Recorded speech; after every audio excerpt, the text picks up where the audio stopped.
If you're an Edexcel A-level business student looking for a video to revise all of theme 4.4 multinational corporations, well, this video is for you because we're going to go through everything that you need to know for your exams, including what is a multinational company. We'll also have a look at the impact that these MNCs have on the national and local economies. Then we'll talk about the ethical dilemmas that these MNCs have. And then finally, we'll finish the session up looking at how we can go about controlling the MNCs. Let's get into it. The first thing that we need to do in this revision video is to actually understand what is a multinational company. Now, a multinational company is a business that operates in multiple countries. Not sells to, but it operates. Just because you're a UK business that is exporting to different customers in different countries, that does not make you a multinational. So you have to make sure you have some form of operations in different countries, such as production facilities, or it could be around your customer service support. Now, the benefit of being a multinational is that, first of all, by operating in lots of different countries, well, depending on where those countries are within a trading bloc, you may bypass certain protectionist policies. And of course, different countries have different tax laws. Some tax higher, some tax lower. We'll talk about that more in just a moment. Now, a great example of an MNC would be a company such as Apple, because they have production and manufacturing in different countries like China, India, Vietnam, Taiwan, Brazil, because in these regions, labour and production costs are typically lower. And in terms of where they sell, well, they sell their products globally. Key markets being North America, Europe, China, India, Japan, and as well different emerging markets in Africa and Latin America. And of course, their supply chain logistics would also be around the world, because for example, they source key components like their semiconductors from the US, Japan, South Korea, Taiwan, and they will assemble products primarily in China and India before they ship their products worldwide. Now we've understood what a multinational company is, we now need to look at what impact do they have on the local economy.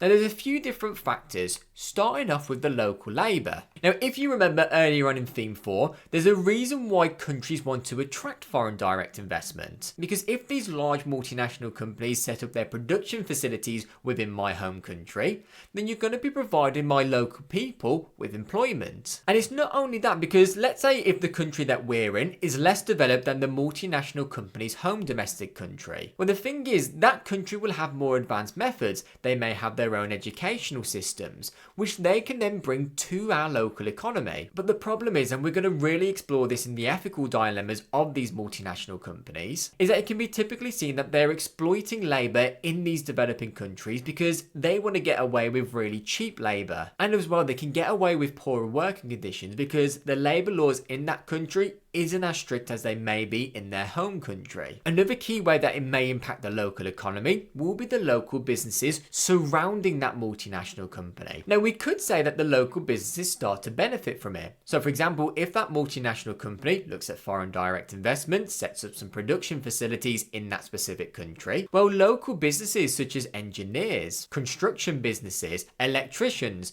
well, they could all be employed in the process of building those facilities. And not only that, but the local suppliers close to that multinational company, they could start to benefit because now they may have a bit more business. And as well, we look at the knowledge and skill transfers that that multinational company could have. So if they are working with local suppliers who potentially don't have the most advanced technology, well, that multinational company could potentially start to help those local suppliers out. However, it could also be quite bad for those local businesses, because if you have this huge multinational company setting up within a local area, well, the local businesses may struggle to compete because their products may not be as good quality, or the level of economies of scale that that multinational company has compared to those smaller local businesses will obviously be a lot larger, therefore their unit cost will be a lot lower. And we know this is a way to gain a competitive advantage, so in theory, that multinational company could put a lot of those local businesses out of business. And as well, we've got the local community and environment. Well, the multinational company, they may decide to invest in the development of infrastructure around that local area. So for example, they may invest into the road systems and the communication systems. You may also find that they contribute as well to the local tax revenues of the specific councils in that area. So of course, if those local areas are making more tax revenue, then they've got more money to reinvest back into those local communities. And of course, that multinational company, they may support as well in CSR activities. So investing into the educational development in that area. But of course as well, that multinational company can have a negative impact, especially on the environment. Now, once again, depends. It depends on the type of business and why they've moved to that area. But a lot of damage on the environment typically includes issues such as pollution, deforestation, and resource depletion. Now, we've had a look at how these multinational corporations impact the local economy. It's time for us now to see how they can impact the national economy. Now, one of the main ways that it would impact the national economy is due to the foreign direct investment flows.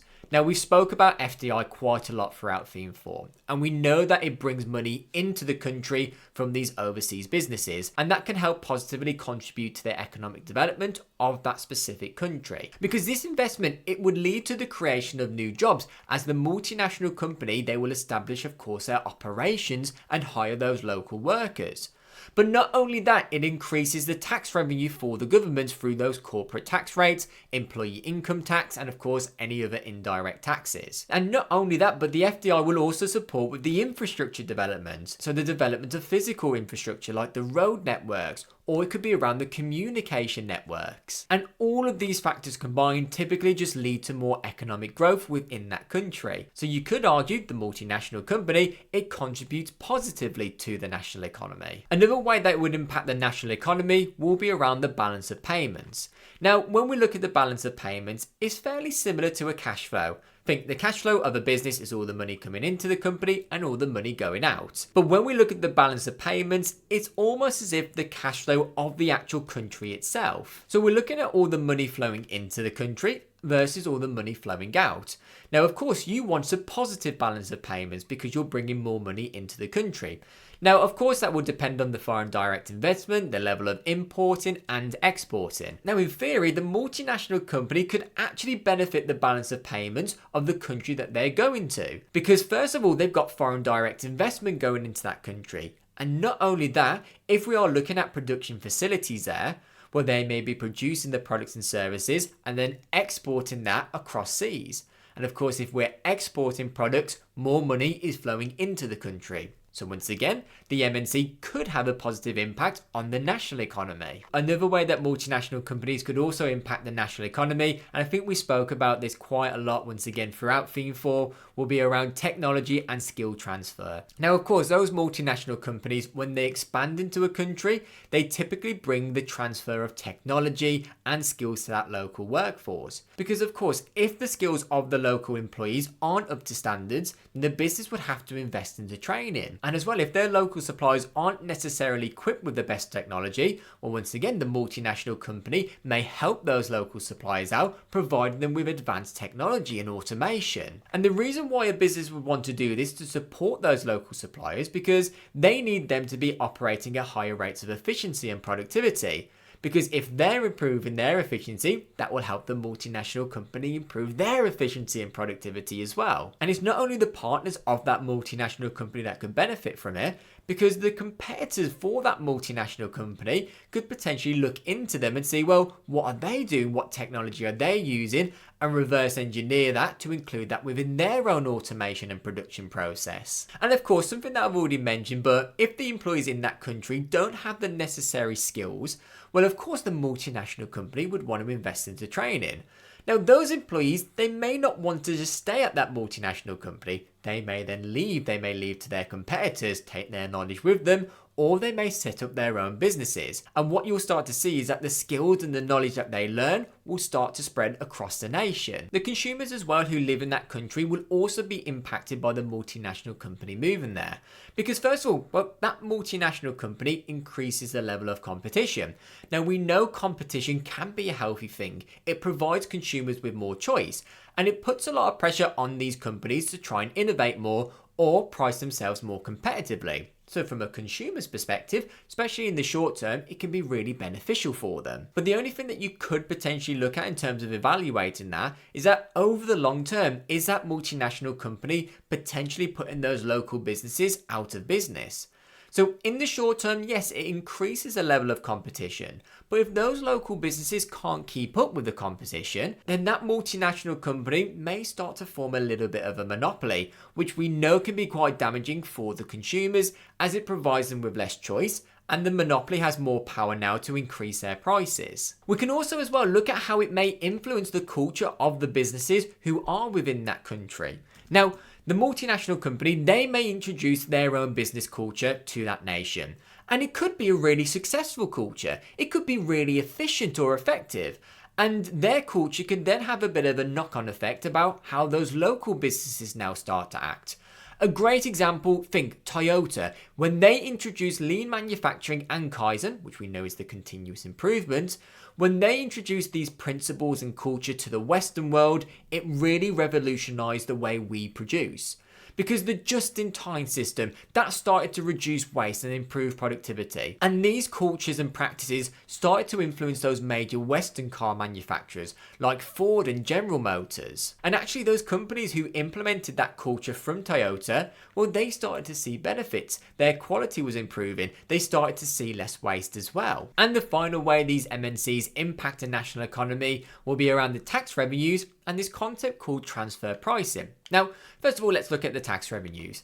Now, we know the multinational company will start to provide some jobs for the local people in that country. Now, of course, when those people earn more money, they start to spend more money. And this really starts to drive economic growth. Now, that can be quite good for governments because if more companies are earning money, they can tax them more money. And if people are earning money, well, they can also tax them for more money. And it's not only the tax revenues that they would get from the local people and the local businesses, but the multinational company, they would also provide tax revenue through corporate tax. And the tax revenue that the government is making, they can start reinvest that back into the economy. However, we do have this concept now called transfer pricing. And let me explain it to you with an example.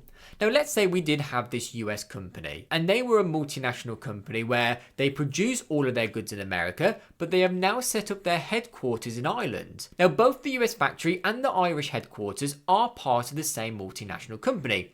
However, because they are located in different countries, they are treated as separate legal entities for tax and accounting purposes. So even though, as we said, they are owned by the same multinational company, tax authorities require them to be treated as independent businesses for tax and for financial reporting purposes. So this actually allows the multinational company to start allocating their profits more strategically by setting transfer prices between their own entities in different countries. So at the moment, the corporate tax rate in the US is 21%, but in Ireland, it's only 12.5%. You can probably see now where I'm going with this. So what this company would want to do is they would want to recognise most of their profits in Ireland because the corporate tax is a lot lower. So what the multinational company might do, they produce their goods in America and sell to the Irish business entity. And they will do so for a ridiculously low price because they would therefore be making less profit in America than they would in Ireland. So for example, the MNC produces goods in the US factory, sells them to the Irish headquarters at a transfer price, such as £10. But then their Irish headquarters would sell that good to customers in a different country, now at a much higher price of £80. So what that means is that the subsidiary in Ireland would be making a lot more profit than the one in America. And that starts to benefit us because we're now paying a lower corporate tax on a higher amount of profit. So the business starts to retain more profit, beneficial for shareholders and more to reinvest back into the business. And I think that transfer pricing section leads very nicely on to our next session, which will be around global ethics. Now we know from theme 3 that ethics, it's doing the right thing. It's going above and beyond what is legally required of you. So it's these principles that govern our behaviour. So whether we are acting right morally, essentially it's doing the right thing. Now of course we know there's going to be a typical trade-off between profits and ethics, because the more ethical we be, typically this will lead to a lower profit.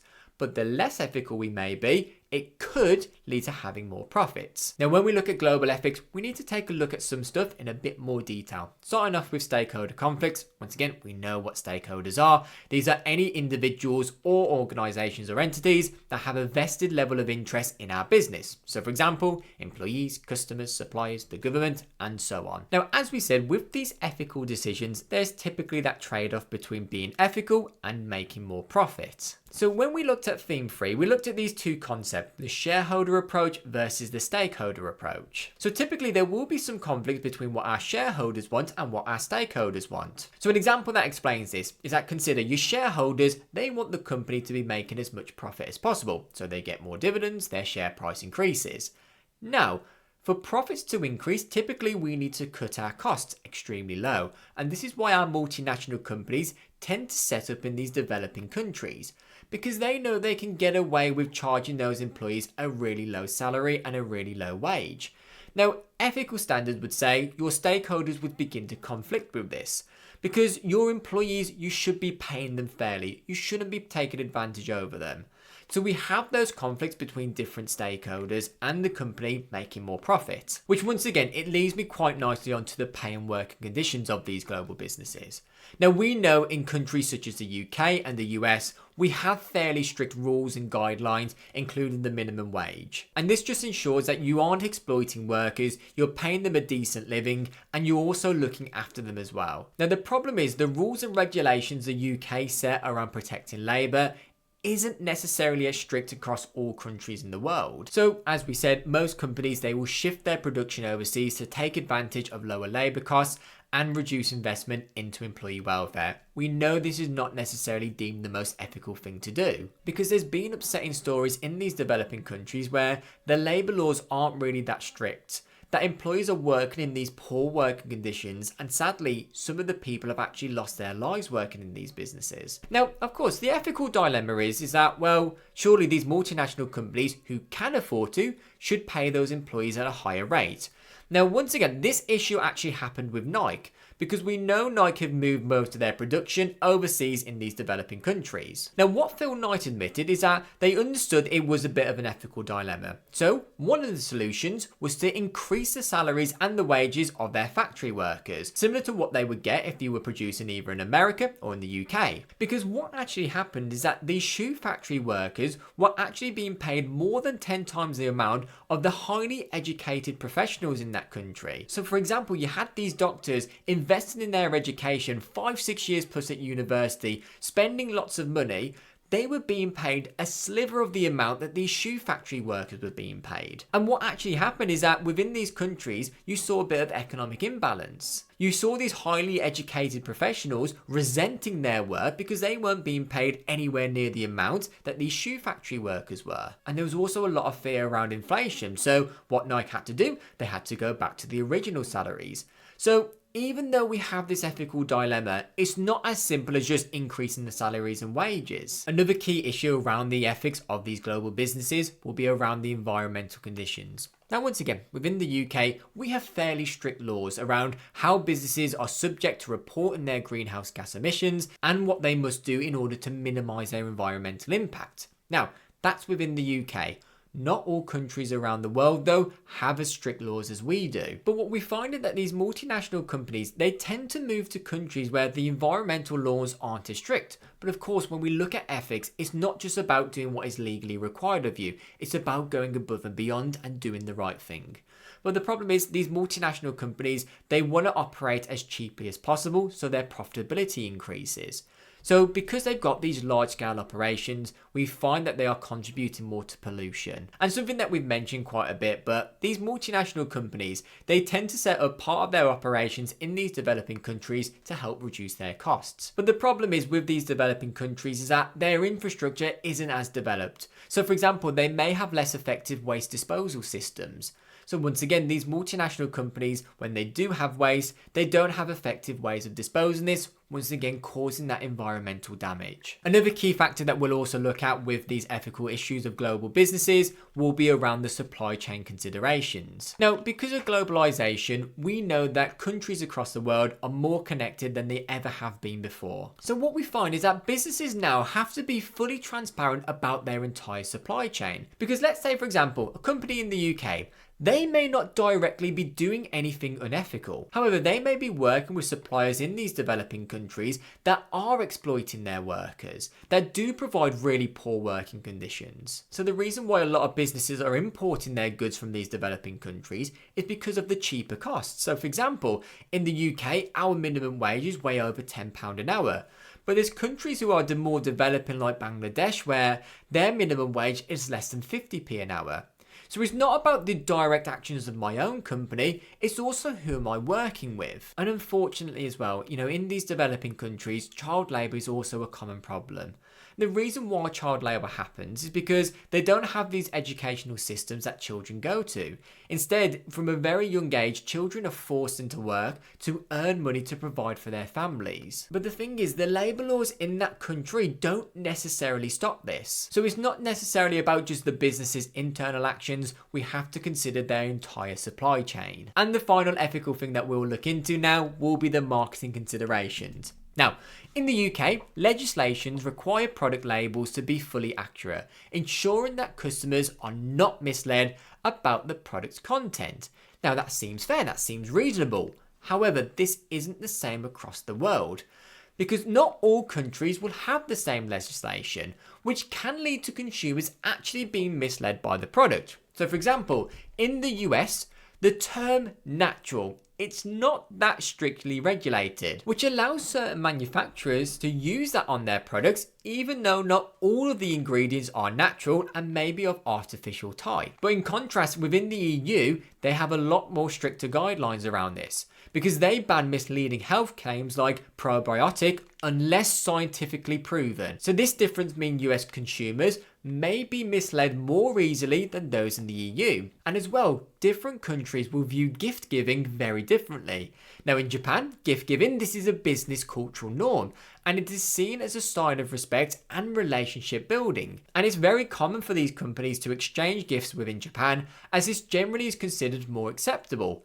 However, if you look at the United States, corporate gift giving can be seen as bribery, as it may begin to influence business decisions. So in the US, they have more strict regulations around this. For example, the Foreign Corruption Protection Act, FCPA, they prohibit gifts that could be interpreted as an attempt to secure business advantages. And the very final thing that we now need to do in this revision video is how we can look at controlling MNCs. Now, as we said, these multinational companies, they have a lot of power. But we spoke about earlier on the negative impacts that they could have on both the national and the local economies. They can quite easily leave certain countries, taking away the FDI, and of course negatively impacting that specific economy. So it's important that we have these controlling measures in place. So once again, they're not taking advantage of people or the countries that they operate within. But in terms of which is the most effective one of these methods will depend on the type of multinational corporation. One of the main ways of actually influencing these multinational corporations will be around political influence, because they could influence different legislations or different forms of protectionism to try and reduce the activities of these multinational companies. So for example, they could provide some subsidies for those domestic businesses so they start to compete a little bit more because their costs become a lot lower. You could also look at the government actually owning part of the business, because then it makes it a lot easier for them to regulate and of course act in the best interest of the people who live in that country. So they actually may be looking at enforcing more of those laws, and we'll take a look at legal control in a bit more detail just after this section. However, the problem is not every government around the world is exactly perfect, because you may get one end of the spectrum where the government tries to restrict too much activities of that multinational corporation, which could just put off any multinational company entering into that market, because the ease of doing business is actually quite difficult. And not only that, you may actually find levels of corruption as well within the government. And something that we've mentioned but we can also look at the legal control for these multinational companies. Now, this would include different competition laws, taxation policies, and regulation, because it's within our best interest to try and prevent monopolies and ensure more fair competition. Because if they did end up forming a monopoly, then their market power once again dramatically increases. Now, like any company, you must legally abide by a country's laws. If you don't, you're going to face fines, you're going to face penalties, and that could really begin to disrupt the business's activities. However, the problem that we would therefore have is, let's say one country is really strict with the laws they enforce. But once again, we know that not every country around the world will be as strict. So from a multinational company's perspective, well, they have the ability to just choose the country that they want to operate in. So they may choose to relocate to countries with less strict regulations, as it may be a lot cheaper for them. We also actually have the issue of tax avoidance. Now, tax evasion, that's against the law. Tax avoidance is not technically against the law, because what these multinational companies do, they start to find these legal loopholes. And an example that we looked at earlier was around that transfer pricing. Now, it's not illegal to do that, and you can't legally enforce a company not to do it either. So even though you can enforce some laws, you won't be able to legally control all of the business's activities. And another important way of trying to control these multinational companies is through the use of pressure groups. Now, what a pressure group is these are a voluntary group of people that expose and publicise any unethical activities of these multinational companies with the aim of damaging their brand image. So typically, pressure groups will try to name and shame businesses, raise any awareness of their unethical practices, and escalate actions by organising strikes or protests to try and disrupt those business activities. Now, pressure groups, they also may use lobbying to influence government policies and regulations on these MNCs. So they may start to advocate for more stricter laws on issues like workers' rights, environmental protection, corporate ethics, and so on. Now, with these pressure groups, they tend to go viral quite a lot, either by TV reporting on this or through social media. And we'll talk about social media in just a moment, of how that could also be a very effective tool at controlling these MNCs. But by going viral, they do gain a lot of attention. Think about people like Just Stop Oil and Greenpeace.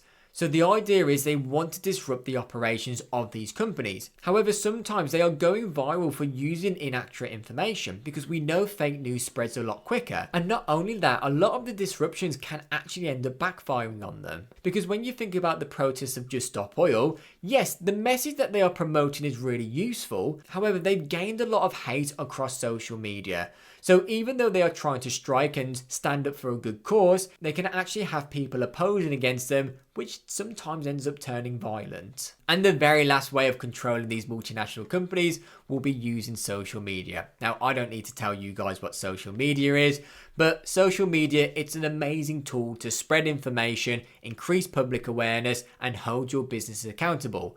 Because if you are damaging business's reputation, then customers start to boycott. And of course, that reduces the amount of revenue that company is making. However, social media, as we know, is not always a reliable place to get true information, as misinformation can spread quite quickly.